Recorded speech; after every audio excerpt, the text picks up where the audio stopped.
Oh my god, the Scream 7 trailer revealed quite a lot to us. This is gonna be fun.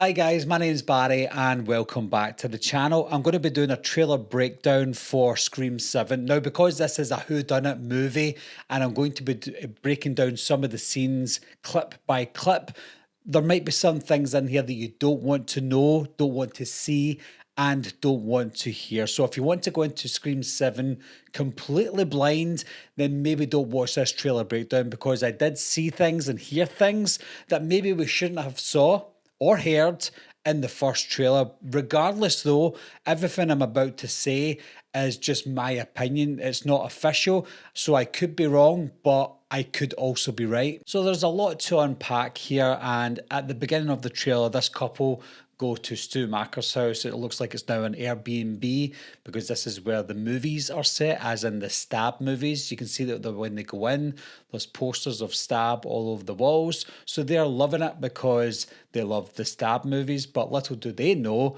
the Ghostface killers are inside, and they're probably going to be the first couple of kills in the movie. I think it's fun when you see that this animatronic thing that he's pointing towards is one of the ghost faces, and then you see someone behind her as well. That tells me that there's probably going to be two ghost face killers. I know that that's not a revolutionary thing to say, because there's usually at least two ghost face killers in the movies, but I think this is probably going to be two killers in the one scene when we think there's only one there. I don't think Stu Macher's house is going to play a big role in the movie, and I'll talk about that later on in the trailer, but I just feel like this is probably going to be the only scene that we're going to see from that original setting. I'm also not quite sure whose bodies they're supposed to be for the Stab movies. I know that the body to the right hand side is probably Billy Loomis, because that's roughly where he died in the original Scream movie, so I can assume that that's where he died in the Stab movie. But the body at the left hand side with the knife,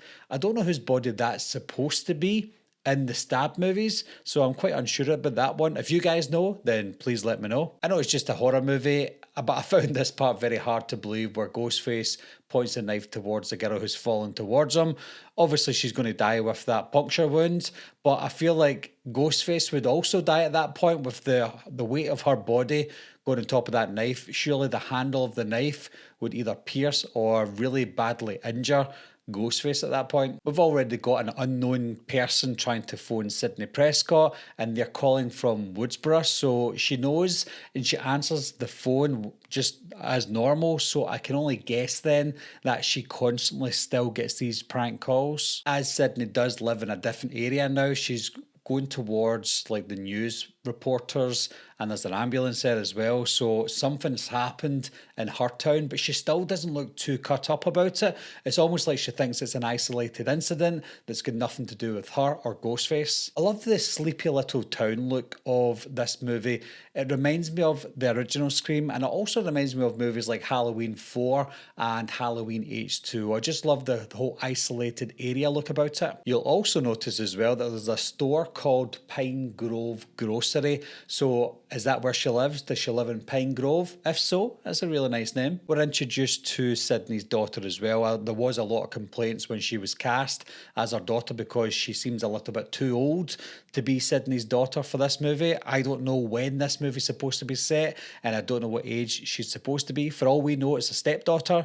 Who knows? But either way, it doesn't really bother me. Again, just looking at Sidney's house in this one, it just reminds me of the houses in the first movie. And that's what Ghostface mentions in this trailer, that she's found herself a nice little place that reminds them of Woodsboro. Maybe that's what she wanted. Maybe she wanted that familiarity about the whole place that she lives, but just not live in Woodsboro. Nice little town you found.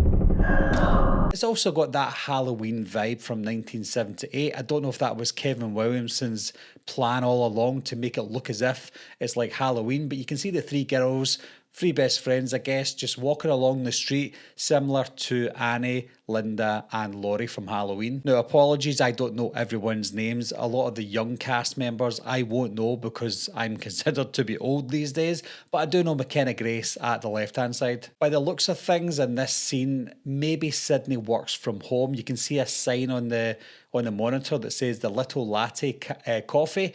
I don't know if that is the company that she works for or if that's just a design that she's made working from home. Maybe she's a designer now and she creates these things for companies so that she doesn't really have to leave the house. Who would have thought that her husband Mark would be a police officer? But you can see here that her husband Mark is a police officer, which is funny because her other love interest, Mark Kincaid, was also a police officer in Scream 3. Here we've got Ghostface breaking in from the attic. I don't know if that's her house or somebody else's house, but I think it is a house that Sydney has been in, so it might possibly be her house.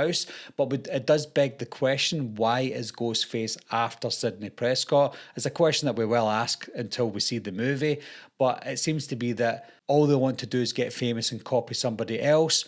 But is it somebody this time, because it's a Kevin Williamson Scream movie, is it somebody that's after Sydney Prescott because maybe she hurt someone in their family from the previous Ghostface killers, or is it something else? We just don't know yet. Now, this one is a little puzzling and it's possibly a panic room or a secret room. Now, the reason I'm saying that is because you can see the clothes at the right hand side, so it's like a wardrobe of some kind, but you can see this looks like it's the same scene. When Ghostface goes towards Sydney, she hits them with the bat. They go flying backwards, but it looks like her and her daughter are in some sort of lift or elevator, as you guys would say. So it looks like she's in an elevator. Why would you have an elevator in your house? Now, some people would say, well, it's maybe not the same scene, but if you go forward a little bit further, she's hitting him with the bat there, and then he falls backwards, and you can see part of that lift that she just came out of. It looks like part of a wardrobe door, and then he falls backwards, and you can see the clothes on the wall there. So it's definitely the same scene, but why does she have a elevator going downstairs into a basement with clothes there? Is that her house then? Is that like a panic room for something like this happening? And how does the Ghostface killer know about this panic room? If that's the case, then it's someone personal. And if it's someone personal, could it be Mark? When you see her closing this door here, it might not actually be an elevator. That could be the panic room there. And then outside of that panic room is just the normal house. So if that's the case, then the Ghostface killer might not have known about this panic room existing. You can see there's like a CCTV monitor on the wall there. So this could very well be just a panic room and not an elevator. With that being said, if it is a panic room, she's found another door out with that panic room to go beyond the walls. And that's what they're doing here. Her and her daughter. Ghostface knows that and he's feeling around to see where they are. And then he starts stabbing the walls. I think this scene's going to be quite brutal because we don't know what's going to happen in this moment. And it seems pretty scary. It says Dallas on that sign at the right hand side. Now, forgive me guys for being ignorant. I don't know if that means they're actually in Dallas, Texas. Is that where she lives, Texas? Or is Dallas the name of the cinema chain where they're playing the Texas Chainsaw Massacre? I don't know. Maybe you guys can let me know. There are some scenes in this trailer that I can't really comment on because I can't see enough of what's happening in the scene, like these scenes, or there's just no context to anything there. All we can see is people walking, running, or Ghostface is walking towards people. Like this scene, for example, I don't know if he's actually walking towards Sydney's daughter in this one, or if it's just a cut. But it looks like he's at a parking lot and so is she, so that could be the same scene. Here we've got our first look at Gale Weathers, and it looks like Chad and Mindy are in that vehicle with her. So it's the legacy character with the newfound legacy characters working together to try and help Sydney Prescott. You can see that Gale's talking to Sydney here, so I don't know if this means that Sydney has called them for help or they saw what's happening on the news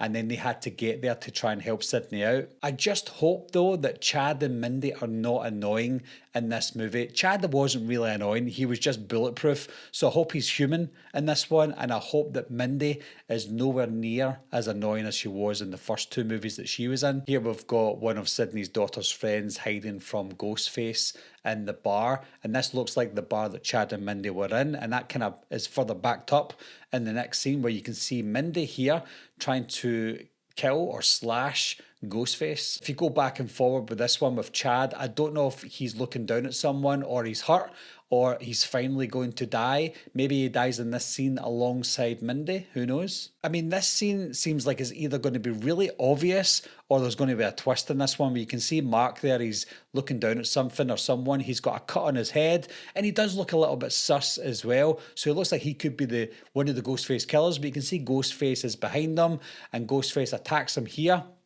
He falls down, and then it looks like he's getting stabbed by Ghostface as well. So that's kind of obvious that he's either going to die here or it's someone dressed as Ghostface as a good person trying to kill Mark, who is the bad guy. Some of these scenes look quite intense as well, where Sydney's on the phone to her daughter. She's telling her to shoot Ghostface, but she can't see where she's shooting, so she's looking at looking at Ghostface on the CCTV. Scenes like that is kind of scenes that we've missed from the last few Scream movies, and it kind of reminds me of scenes from Scream 2 when, say, Gail is in that sound booth and Ghostface is just kind of following her around. Quite intense moments, something that we've not seen for quite some time. Tatum, listen to me.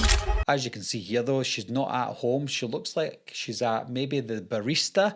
So maybe Sydney does work at that coffee place, because that looks like a coffee place behind Ghostface there, unless that's just part of the bar that they were at with Mindy and Chad. So I don't know, but it's definitely not the house. You need to make sure you shoot him in the head. And yes, Sydney is right. You should always shoot them in the head because they're going to come back alive. She doesn't successfully get him in the head, unfortunately, because you can see here that he manages to get the gun before it goes off. It's funny, in this scene, it looks like Ghostface gets beaten up in this one because it looks like Sydney's daughter's running towards maybe where there's problems, where Ghostface is attacking her friends. And as she arrives, Ghostface gets thrown out the window. You can see Ghostface coming out here, going backwards. So I guess that whoever's fighting Ghostface is getting the better of him in that one scene. I can't quite tell who that is. Is that Mark again? Because it looks like they're wearing the uniform. Maybe it's not because the hair looks slightly different. But whoever that is probably going to die. Here we've got Ghostface lighting a match and burning a house down to the ground, unfortunately, and you can see that they're walking out and it's Stu's house. So this looks like it's going to be the beginning of the movie. I'm quite sad about that because I wanted Stu's house to be somewhat part of the story more than what we're seeing here. So I think that's going to be the end of this scenario, because I guess we can't always go back to this house because we've done it time and time again now. But it's going to be sad to see that house go. We get a quick glimpse of a Ghostface killer at the end of the title card, and you can hear Stu Macher's voice saying this is going to be fun, and then it cuts and then that's it. Now that's 100% Matthew Lillard as Stu Macher, and it's definitely older Matthew Lillard that's saying that line because he sounds a little bit older. This is gonna be fun. I was very excited about that when I first heard it because I thought, okay, Matthew Lillard is coming back as Stu Macher. But as you hear throughout this trailer, you also hear David Arquette's voice as Dewey Riley. All your friends died for just being near you. So I don't know if that means that we're going to hear them when they were younger and alive, and that was just kind of maybe like a Randy moment where we've got a VHS tape of them recording themselves. That could be that, or it could be what the rumours are saying, and that they're using AI voices to sound like dead people like Dewey and Stu. Now, chances are it could just be Dewey and Stu as dead characters and as the AI voices. I initially wanted it to be Stu as Stu being alive, and we hear his voice and you get so excited about it, but because we also hear Dewey's voice, who's also dead, then it's kind of putting a damper on it, and maybe they've meant that with the marketing. If we just hear Stu's voice and not Dewey's voice, then we think Stu's alive and they spoiled it for us. But by giving us two dead people, or two supposedly dead people, speaking in this trailer, then we question it like I'm questioning it right now. Is that their voice as being alive, or is it just what the rumours are saying is the AI voices? I hope it's Stu being alive and maybe it's Dewey's voice in a recording or something. I hope that's the case, but time will tell. So that is the breakdown, as best as I could break it down for Scream 7, guys. I am absolutely blown away by this trailer. I am so excited now to see Scream 7. I don't know what it is, but just watching this trailer, it just took me back to the original trilogy. That could be thanks to Kevin Williamson, of course, but also I feel like Kevin Williamson knows that the original trilogy is what we all love about the Scream franchise. So he's trying to bring that nostalgia back, not just the nostalgia and the feeling, but the seriousness of the trilogy as well. Of course, Scream 3 wasn't that serious, but Kevin Williamson wasn't part of that either. So I feel like he's trying to give us back that magic of at least the first two movies. But oh my God, I'm totally blown away by this trailer. I thought it was just going to be a standard teaser trailer, maybe with a ghost face, some slashing, and then the title card. But never did I imagine we were going to see as much as we did. I'm not complaining. I know that some people don't like to see a lot in trailers, especially for a Scream film, but I can't help but say it. I'm blown away by this trailer. I got goosebumps when I was watching it. It looks incredible. That's all I can say. It just looks absolutely amazing. So if there's anything that I've missed in the trailer breakdown or anything that I've maybe misinterpreted in this trailer breakdown, then leave your thoughts and opinions down below, guys. Let me know what you think. And as always, thanks a lot for watching. Thanks for subscribing, and I'll see you soon. I'll be right back. What are you waiting for, huh? Coming to get you, Barbara.